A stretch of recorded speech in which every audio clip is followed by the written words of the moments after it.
cái làng chài này á, là nó có 1.200 năm tuổi các bạn. Đó, tức là cái thời mà trước thời Trung Cổ nữa là nó đã có cái làng chài rồi các bạn. Đó, thì ở đây, nơi đây á, nó chỉ là một nơi mà gọi là hồi xưa gọi là vương quốc Mallorca các bạn. Đó là một vương quốc nằm giữa Pháp và Tây Ban Nha, một tiểu quốc thôi các bạn. Nó cổ xưa lắm rồi các bạn.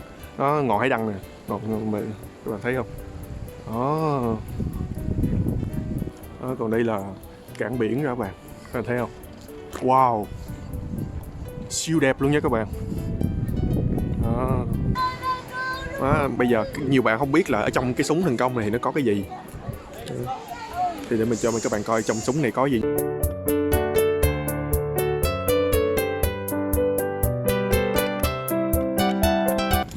Hello, xin chào các bạn, chào mừng trở lại với chương trình tấu hài du lịch của kênh Ruby Twist Entertainment nha các bạn. Đó, thì hôm nay thì mình xin giới thiệu các bạn là mình hiện đang ở cái làng chài gọi là làng Courrières ở miền Tây Nam nước Pháp các bạn. Đó, thì cái làng chài này á, là nó có 1.200 năm tuổi các bạn. Đó, tức là cái thời mà trước thời Trung Cổ nữa là nó đã có cái làng chài rồi các bạn.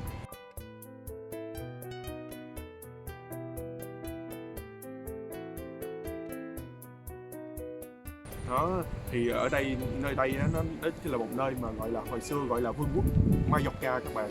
Đó là một vương quốc nằm giữa Pháp và Tây Ban Nha, một tiểu quốc thôi các bạn. Đó, nhưng mà vương quốc này hồi xưa rất là chu phú giàu có, tại vì nó nằm ở gần biển các bạn, gần biển với lại gần núi.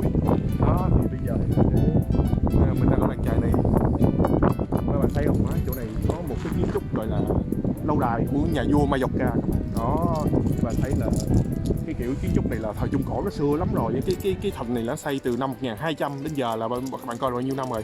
Má 1200 900 năm rồi bạn. Má một cái thành, một cái lâu đài mà xây 900 năm mà nó còn ở đây. Bạn thấy nó kinh dị chưa? Đó, thì chút nữa mình sẽ, hôm nay mình sẽ review cái làng chài này, mình sẽ review những cái lâu đài ở trong đây. Đó, rồi tất cả những cái gì ở những cái bí ẩn của cái vương triều Mallorca, còn sót lại của vương triều Mallorca nha các bạn. Đó. Rồi bây giờ mình sẽ giải thích luôn, chứ nhiều khi nhiều bạn không hiểu vương triều Mallorca là cái gì nha các bạn. Thì các bạn nhìn trong hình thì vương triều Mallorca là từ năm 1276 đến 1349 các bạn. Đó chỉ là một vương triều rất ngắn ngủi. Thì phía trên là vương quốc Pháp, phía dưới là vương quốc Aragon. Vương quốc Aragon tức là phía bắc của Tây Ban Nha thời bây giờ các bạn. Thì vương triều này nằm giữa hai bên. Thì các bạn cũng thấy là màu cam chính là cái vương triều Mallorca các bạn. Đó. Đó, thì vương triều này thì có một phần ở trên đảo Mallorca, là các bạn thấy có phía đảo ở trên biển các bạn, và một phần ở trên đất liền. Đó, thì mình chỉ review phần trên đất liền thôi, còn phần đảo thì sẽ review sau nha. Bạn, đây là biển Địa Trung Hải các bạn, tức là làng chài này nằm ở giữa Pháp và Tây Ban Nha, tức là ngay biên giới luôn các bạn thấy không? Đó, bên đây chính là biển Địa Trung Hải.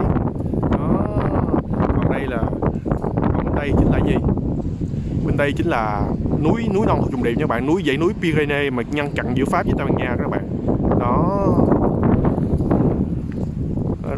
đây là một làng chài khá nổi tiếng của thời Trung Cổ các bạn. Đó, mình sẽ review các bạn những cái điều hấp dẫn ở chỗ này nha.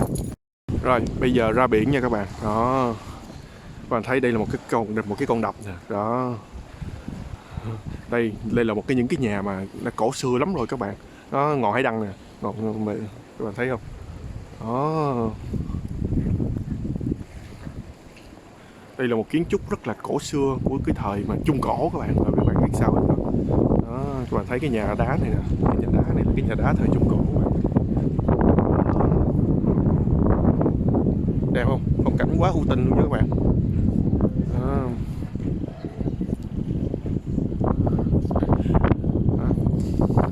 Thì ngày xưa các bạn, ở Tây Ban Nha, phần phía bắc Tây Ban Nha các bạn, thì nó có gọi là vương triều Aragon các bạn. Đó, còn phần phía trên thì có đế quốc Pháp các bạn. Đó, thì hai bên đó có phân ra lãnh địa, thì ở giữa chính là cái vương triều Mallorca trắng lẻ hai bên các bạn. Thì mình đang đứng trên vùng đất của vương triều, tàn tích của vương triều Mallorca ngày xưa các bạn.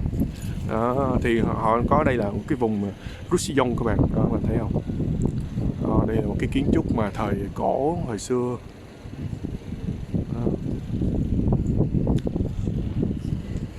Đó, những cái cây rất là cổ điển nha các bạn. Đó, kỳ cổ điển luôn. Đó, còn đây là cảng biển ra các bạn. Các bạn thấy không? Wow, siêu đẹp luôn nha các bạn. Đó. Đây là một làng chài ngày xưa là đánh cá, nhưng mà cái vị trí chiến lược của nó quá quan trọng đi. Thành ra là nó rất là sầm uất, ngày xưa nó rất là sầm uất. Bên kia, đây chính là một trong những ngôi nhà thờ mà được công nhận là một trong những ngôi nhà thờ mà hấp dẫn nhất ở Pháp các bạn. Nó không có lớn, nhưng mà đây chính là ngôi nhà thờ của làng Collioure rồi các bạn. Đó, bởi vì có một cái kiến trúc Trung Cổ rất là hay các bạn. Đó, thì chút nữa mình cũng sẽ cho các bạn xem cận cảnh cái nhà thờ như thế nào. Đó.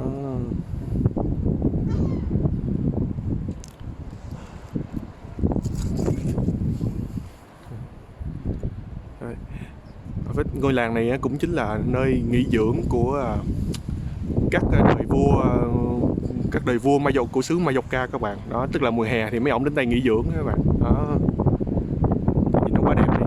Thì vua Mallorca thì hồi xưa thì họ đặt thủ đô ở thành phố Perpignan, thì mình sẽ review thành phố Perpignan luôn cho các bạn ở trong các video sau, hiểu không? Đó.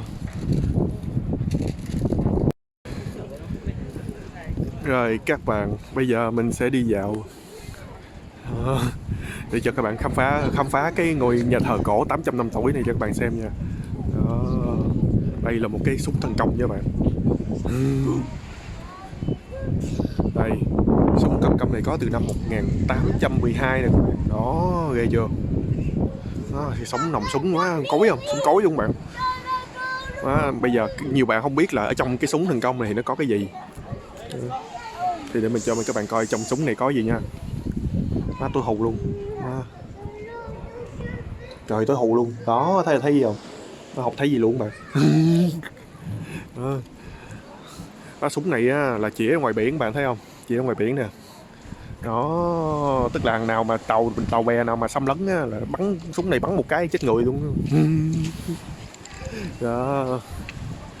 Rồi giờ mình sẽ đi đến